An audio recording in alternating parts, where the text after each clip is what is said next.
संयुक्त राष्ट्र महासभा ने वर्ष 2022 से 2032 तक आदिवासी भाषाओं की अंतर्राष्ट्रीय दशक मनाने की घोषणा की थी, जिसमें संयुक्त राष्ट्र लंबे समय से आदिवासी समुदायों के अधिकारों, उनके पारंपरिक ज्ञान व भाषाओं के संरक्षण के लिए प्रयास कर रही है, जिन्हें विशेष संस्कृतियां व प्रथाएं विरासत में मिली हैं, जिनका पर्यावरण से गहरा नाता है। यूएन महासभा के 77वें सत्र के लिए अध्यक्ष कसाबा कोरोसी ने कहा, आदिवासियों की भाषाओं को सहेज कर रखना न केवल इन समुदायों के लिए अहम है, बल्कि सारी मानवता के लिए भी आवश्यक है।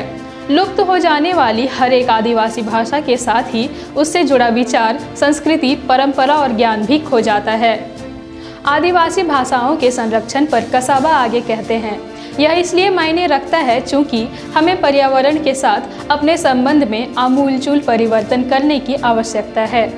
आर्थिक एवं सामाजिक मामलों के यूएन कार्यालय के अनुसार आदिवासी समुदाय की आबादी विश्व में 6% से भी कम है। उनमें विश्व की 6,700 से अधिक भाषाओं में से 4,000 बोली जाती हैं। लेकिन विशेषज्ञों का मानना है कि इस सदी के अंत तक इनमें से लगभग आधी भाषाओं के लुप्त हो जाने की आशंका है। महासभा प्रमुख हाल ही में मॉन्ट्रियल में हुए यूएन जैव विविधता सम्मेलन से लौटे हैं। उन्होंने भरोसा जताया कि यदि प्रकृति के संरक्षण प्रयासों को सफल बनाना है तो हमें आदिवासी आबादी को सुनना होगा और हमें ऐसा उन्हीं की भाषाओं में करना होगा।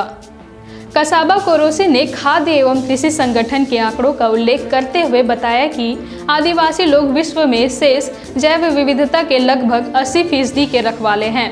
इसके बावजूद हर 2 सप्ताह में एक आदिवासी भाषा खत्म हो जाती है। महासभा प्रमुख ने सभी देशों से आदिवासी समुदायों के साथ मिलकर कार्य करने का आग्रह किया ताकि उनके अधिकारों की रक्षा की जा सके, जिनमें अपनी भाषाओं में शिक्षा व संसाधनों की सुलभता का अधिकार भी है। साथ ही यह भी सुनिश्चित करना होगा कि इन समुदायों और उनके ज्ञान का शोषण न किया जाए। कसाबा कहते हैं कि सबसे महत्वपूर्ण बात यह है कि आदिवासी समुदायों के साथ अर्थपूर्ण विचार विमर्श को बढ़ावा दिया जाना होगा और उन्हें निर्णय निर्धारण प्रक्रिया के हर चरण में सम्मिलित करना होगा।